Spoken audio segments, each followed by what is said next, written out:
The stunning coastline of Victoria's Great Ocean Road once again plays its role as the perfect backdrop for one of the biggest events on the Australian cycling calendar.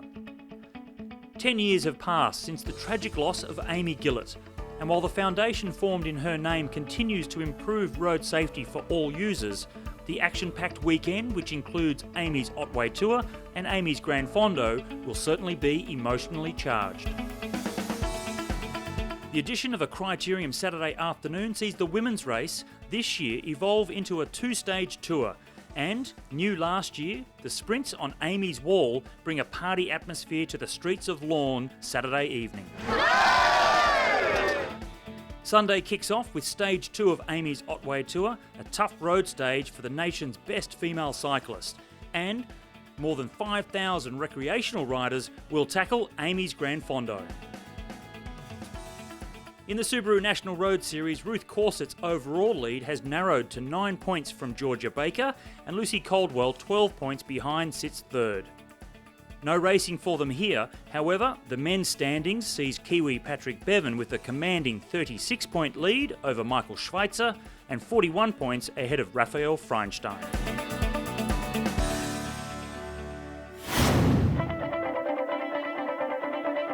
What an absolute beautiful location for the Subaru National Road Series. We're here in sun-drenched Lorne for Amy's Otway Tour. This year, there's also a criterium adding to the road stage that we've seen in the past. So a two-stage race, starting with the criterium, lots of time bonus sprints up for grabs, so it's going to be quite unusual for the ladies. 4 intermediate sprints around this circuit over 1 hour, 15 seconds up for each of those intermediate sprints, and then there's a whole 30 seconds for the stage winner at the end. So there'll be big time gaps going into the second stage of the road stage with the big climbs coming up tomorrow.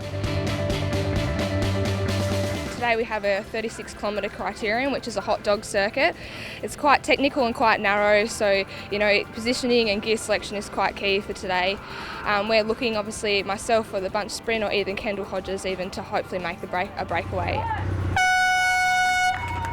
After a fast start, the first time bonus sprint was taken out by Georgia Baker. So I took out the first one, and then after that I tried to hang in there as much as I could, and I think a couple of the girls took out, and then another second and third places, and then I just looked after myself for the final sprint. But throughout the race there was just constant attack, especially from Bridie, O'Donnell and Holden were quite strong out there today as well, so it was on the whole time. On the run into the second sprint, World Team Pursuit champion Ashlee Ankudinoff claimed the 15 seconds on offer. One of the few riders strong enough to get away from the field, Louisa Lobiggs held the peloton off to win the third sprint. I mean, it was such a hard race because if you're not at the front, you have to slow down so much to wait for other riders to go around the corner. So you just end up being strung out back, and you have to fight so much harder to get back onto the front. That's why it is such a hard course, and that's why a lot of girls get shelled pretty quickly. The final time bonus sprint saw a trifecta by Holden Women's Racing, with Laura Lee Moss getting the maximum bonus. Louisa as well from Holden Cycling, and also Bridie O'Donnell from Total Rush were definitely aggressive throughout the whole race. And Specialised Securitor did have a couple of goes as well, so that did put the pressure on us to make sure we were always present in those breaks, and luckily enough it came back to that final sprint where I could unleash my sprint.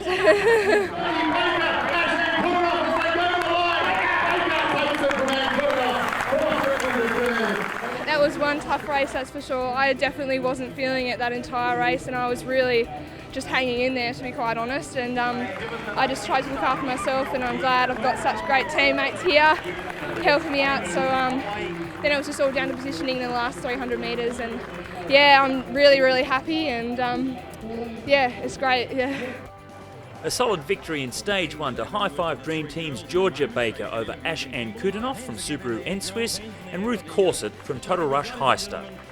After calculating all the time bonuses, Georgia Baker will take a 10-second lead into Stage 2 over Ankudinoff, and Holden Women's Racing's Laura Lee Moss, with series leader Ruth Corset fourth at 25 seconds.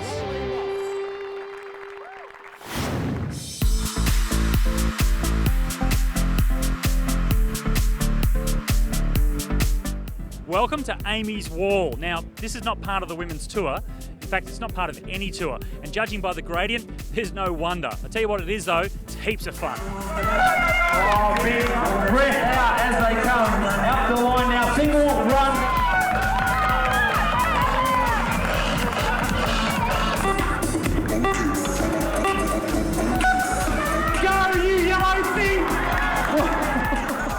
And the way Amy's Wall works is it's open to all riders, not just the professionals, and it's a straight 150 metre uphill sprint. Come on, folks, get rid of love as they make their way up. This is... They all go for a qualifying time. The fastest 4 riders in both men's and women's categories go into a 4-up final. And it attracted a huge and appreciative crowd. Amy's Wall, good thing, bad thing? Awesome thing. Fantastic. Why aren't you riding it then? Too unfit. And it hurts too much. Look at the pain on their faces when they cross the line. No thanks. Really good entertainment. Yeah. Should be more of it? Absolutely. Good challenge, yeah. Good to see everyone clapping and cheering for them too.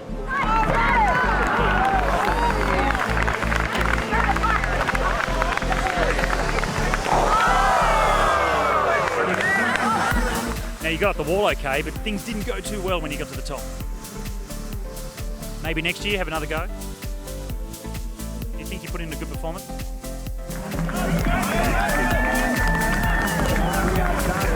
That was fantastic. I got to the Tour de France and I'm at Amy's Wall. In the women's 4-up final, last year's winner and Australian road champion Peter Mullins powered up Amy's Wall to go back-to-back.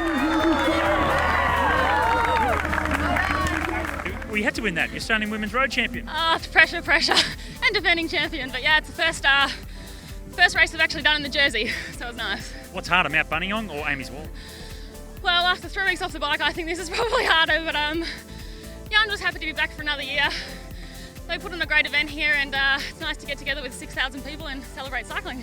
After setting the fastest qualifying time, Linton Zavadsky was the favourite for the men's final, but just snatched the win at the top of the wall.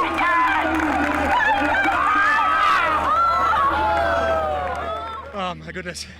How's that lactate burn going? It's about to set in now. No, it's good. It's good tussle this year. It's great. What do you think of Amy's Wall? How successful is this? Oh, it's fantastic. The atmosphere is amazing. The show they put on, cycling tips, it's fantastic. So it's good to be part of it.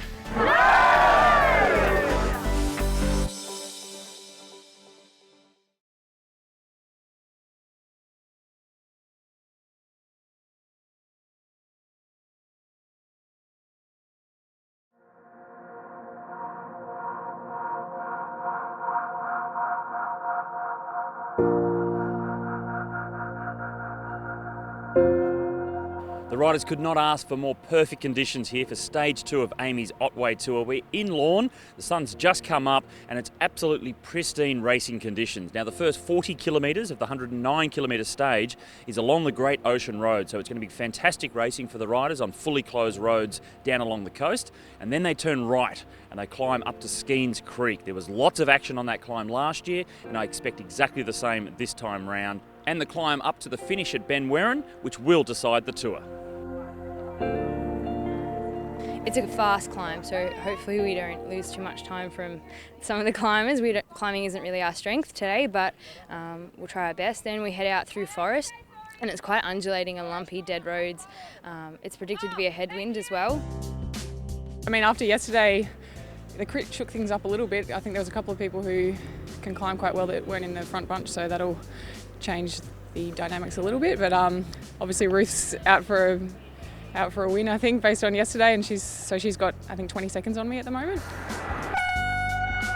As the peloton rolled out from Lorne, the riders had the opportunity to soak in the views of the Great Southern Ocean as they enjoyed riding on one of the world's most iconic stretches of tarmac.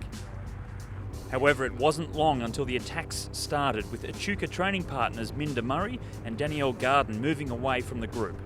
We rolled out and it was all pretty friendly, and I suppose we got, about 5k in, and there's a couple of sort of half attacks, but no one was really keen to go. I mean, when you've got a 9k climb up the road.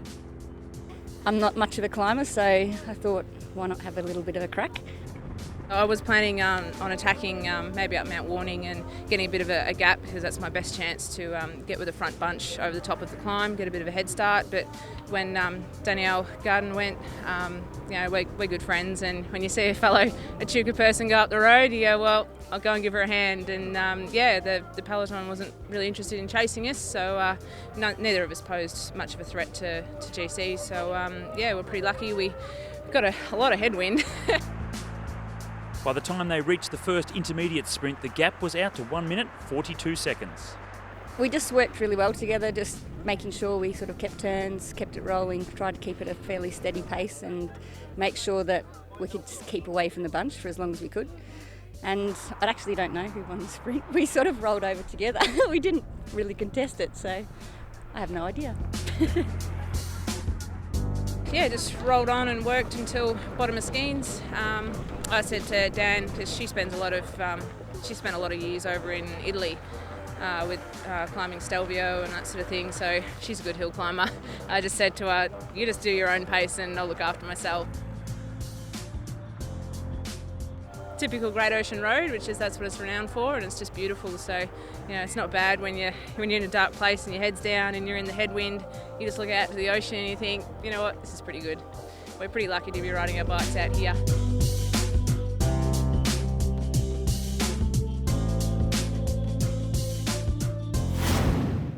In its 5th year, the Wiggle Amy's Grand Fondo continues to attract cyclists from around the world. And it's little wonder, due to the idyllic location and the opportunity to ride on a fully closed Great Ocean Road.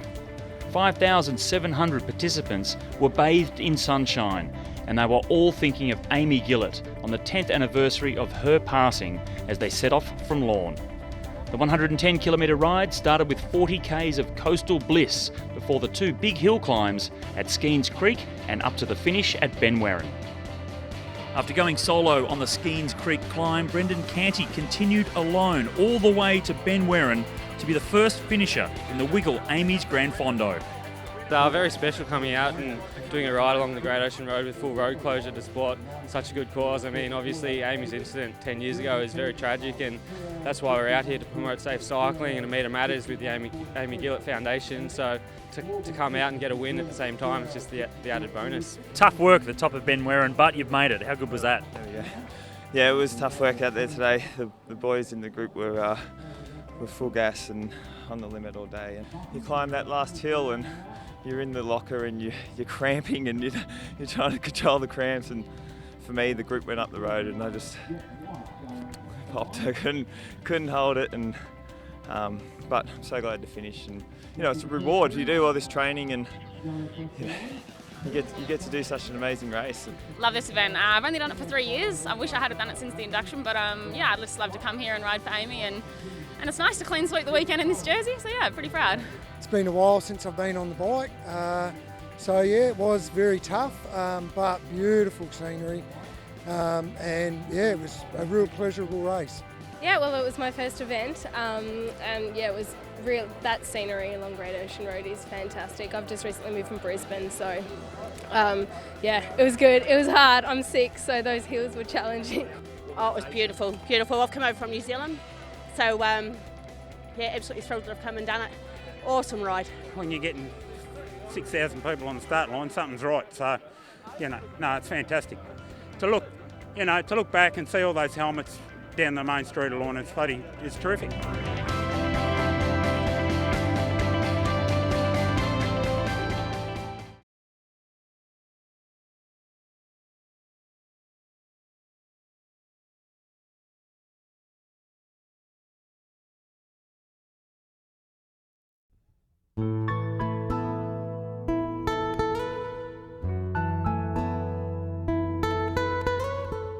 Simon, this is a big one, the 10th anniversary since the unfortunate passing of your wife, Amy. I guess this is quite significant, and this will be a very emotional, charged weekend. Yeah, Scott, and it's fantastic to see 6,000 people turn out and, remember Amy, support the work of the foundation and enjoy what we believe is one of the best cycling events in the country.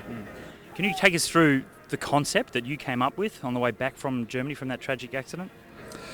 It was basically just, obviously a moment of grief to try and think of something where Amy could be remembered, but also where we could actually create a legacy to make a difference. And obviously that's the work of the foundation on the safety side and the work with the scholarship holders. You must be wrapped over the moon with, I guess, the message that has gone out over the last 10 years. Yeah, look, we're making big progress. We think there's still a long way to go, and the foundation obviously now is a well-recognised brand. We're able to speak to government through our CEO and our board and key into those people where we need to talk to them to make a significant change, particularly with the legislative change that's happening around the country. Did you ever think when you first started, where it might end up at this stage? Oh, well, our aim is to get zero fatality on the road. That's where we've always been shooting for. Obviously that's a lofty goal, but we think that's where we need to be aiming. Well, the foundation is certainly doing a great job of actually creating more awareness and road safety, yet we are getting more fatalities out on the roads. Is that because there's less respect on the roads, or is it just more riders, or is it a combination of both? What's the next step then? I think it's a combination of a lot of things. Bike riders can do a lot to help themselves. Motorists need to understand that bike riders are legitimate road users, and I think that governments need to do a lot of work on infrastructure. And a final message to everyone, all those 6,000 people that will be out riding on the roads this weekend around Lorne and the Great Ocean Road. Congratulate us for the way we've organised the weather yet again, and have a safe ride, and we'll see you all next year.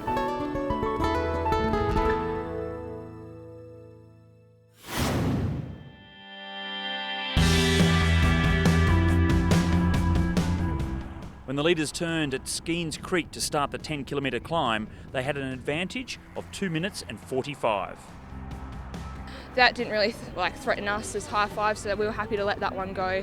And they got brought back up the first climb, and it was just pretty much a select group of girls. I think there was about 12 of us. Just made it over the top, and we just started working together. When the peloton came onto the Skeens Creek climb, the gradient put lots of riders immediately in difficulty.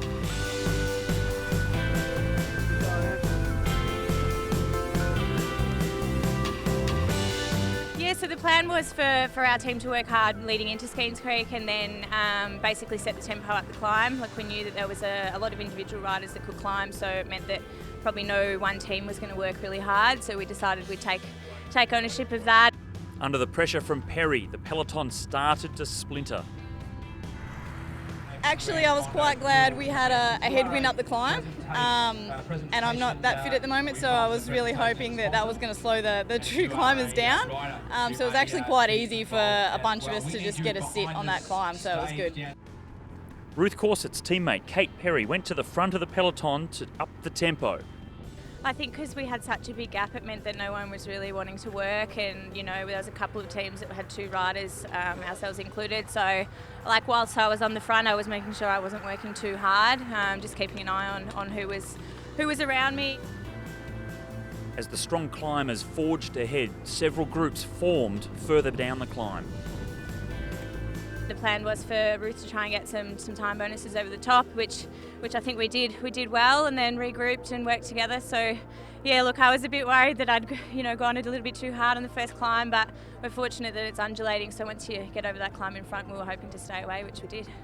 Subaru National Series leader Ruth Corset sprinted over the top of the climb to pick up 15 bonus seconds ahead of new climbing sensation Lucy Kennedy and bicycle superstars Lucy Bechtel.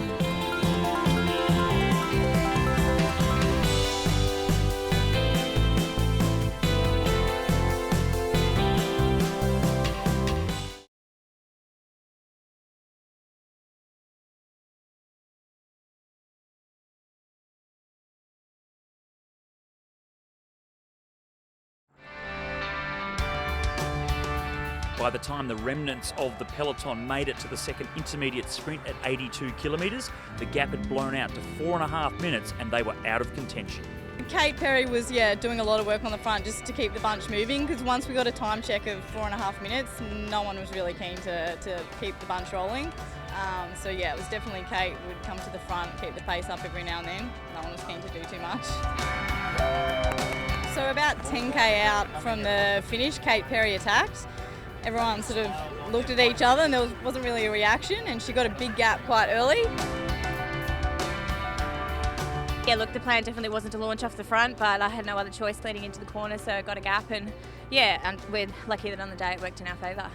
Tour leader Georgia Baker was gapped slightly over the summit, but was able to quickly get back to the lead group on the descent. I was yo-yoing up off the back of the bunch for this last climb, but yeah, I managed just to stay up, and I think I got third in the end on the stage, so yeah, I was really happy. The two fastest sprinters in the field, Tour leader Georgia Baker and Ashlee Ankudinoff, were under pressure on the climb, but were holding on to the best climbers, looking to stay in the top 2 places overall. Powering away up the final climb, riding like a firework, Kate Perry extended her lead all the way to the line to comfortably win the stage. Put your hands together. The winner of the road race here, Kate Perry. I've learnt that, you don't give up until the very end, so even with 500 to go, I was too scared to look around. But yeah, look, it's a great confidence booster and a great win, first NRS win, so backing up after King Valley, I'm pretty happy. Ruth Corset make it 1-2. Ruth Corset. 1 minute 28 seconds later, Miranda Griffiths nudged out Georgia Baker and Ruth Corset for second. The sprint for second place, I somehow got second, not being a sprinter, but it was uphill, so that helps. After digging deep on the hills, Georgia Baker from High5 Dream Team did enough to claim her second overall tour in recent weeks to cap off a purple patch of form. It's really amazing. I obviously didn't expect to win today. This tour I didn't really think, especially the last road stage, didn't really suit me down to the ground with the 2 10k climbs and with the track background. I was just looking to see if I could hold on to maybe get a place or one of the other girls getting up the road. But yeah, I'm just really happy. So yeah, it's great. A strong performance in the Stage 1 criterium was enough for Laura Lee Moss from Holden Women's Racing to win the sprint competition. Only one hill climb counted for the Subaru Polka Dot Queen of the Mountains competition, and Ruth Corset claimed that on Skeens Creek.